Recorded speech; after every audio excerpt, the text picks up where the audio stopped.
to my channel. Now in the next few tutorials you may notice a slight difference. Now in this period of uncertainty I don't have access to my normal recording or baking equipment because I'm also changing location, but don't worry, I've come up with a few back to basic recipes which involves no fancy equipment or ingredients. So I hope you enjoy these recipes, I hope you try them out, and most importantly, stay safe.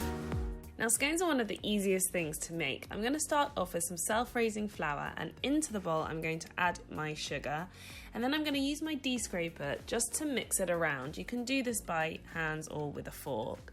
And then I'm going to go in with my butter and use the rubbing method. So the rubbing method is a really good method when you don't have a mixer. You're basically rubbing the flour and butter into each other with your fingers and thumb until a sand-like consistency is formed. So what you're doing is breaking up the butter into smaller pieces, and then when we add the wet ingredients, it mixes in really easily. So this is a really common method, especially when you're not using a mixer.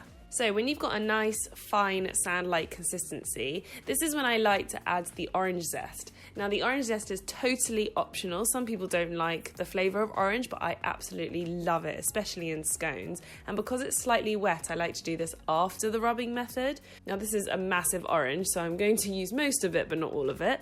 And then just mix that through the flour.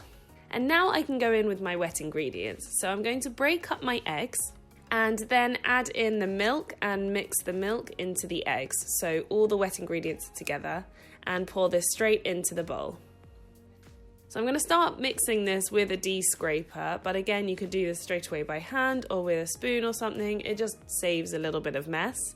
But then I go in with my hands anyway, and I'm basically starting to form the dough. But just before it starts to form, I like to add in my dried fruit. So I've got cranberries here, and I think cranberry and orange is a classic flavour, but you can use raisins, sultanas, pretty much anything, or you can leave them out altogether. So I'm going to bring the dough together by hand and almost push it against the side of the bowl, and that makes it really come together. And I'm almost kneading it together to make the dough nice and smooth. Once it's come together, I can put it on the surface and give it a little more kneading just for it to come together. And now it's time to roll out. So I sprinkle a little bit of flour on the surface and a little bit on top of the dough to make sure the rolling pin doesn't stick, and start rolling it out. So every time I roll, I kind of flip it and turn it to make sure it's not stuck to the surface. I think one of the most important tricks to scones is not rolling it out too thin, because you want the scones nice and thick. So I roll it to about 1.5 inches thick, so it's quite chunky, and then I can start cutting out my shapes. Now halfway through this recipe, I realised I didn't actually have a circular cutter, so I'm going to be using a whiskey glass, and I'm just going to dust the rim with a little bit of flour to make sure the dough doesn't stick. When I press the glass into the dough, the air kind of gets trapped, and so you need that flour to release the scone from the glass. And I'm really happy it worked. It came out nice and circular, and I'm just going to leave it on the side while I cut out the other shapes. And I'm going to flour the side of the glass every time I cut. This is obviously a lot easier if you actually have a round cookie cutter.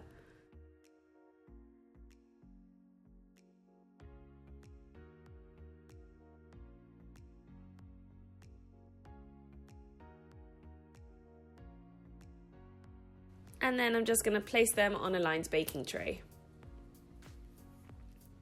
Now you can obviously see I've got some leftover dough here, but I'm just going to squash it up, knead it together, and repeat the whole process. Now this dough is okay to reuse like this, but every time you reuse it, you're adding more flour, so it does get a little bit dry, but it still works just the same.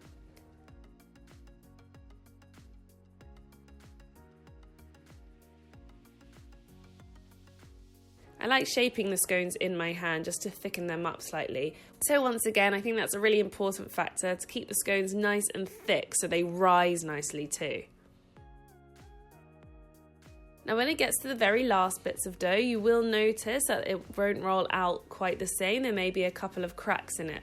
I still like to cook these off. I don't think anything should go to waste, but you will notice a difference once they've been cooked. There's always a little bit of dough left over, which I kind of like to shape by hand. And once this one's cooked, you'll see how different it looks from the first ones I rolled out. The first ones will come out really nice and smooth, and this one will be a little bit out of shape, let's say.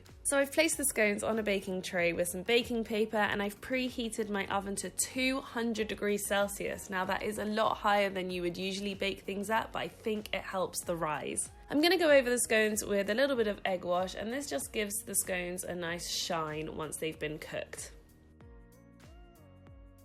And I'm going to put them in the oven for about 10 minutes until they're nice and golden brown. So once they've cooked, they should be nice and risen and golden brown, and the smell of orange is just incredible. So you can see that they've risen really nicely, and the underneath is also of a nice even brown colour too. Now this scone was the last one that I rolled that I shaped by hand, and you can see that it's not kept its shape so well, but you can see that it's still cooked nicely and it tastes delicious too. So it could be at the bottom of the pile when you serve them. No one needs to know. Now obviously traditionally scones are served with clotted cream and jam, but I couldn't get my hands on any clotted cream, so I'm going to use whipped cream. There's a big debate about what goes first, the jam or the cream, but I believe it's the jam. So I've got some strawberry jam here that I'm going to spread out nicely on each side of the scone and then top it off with cream.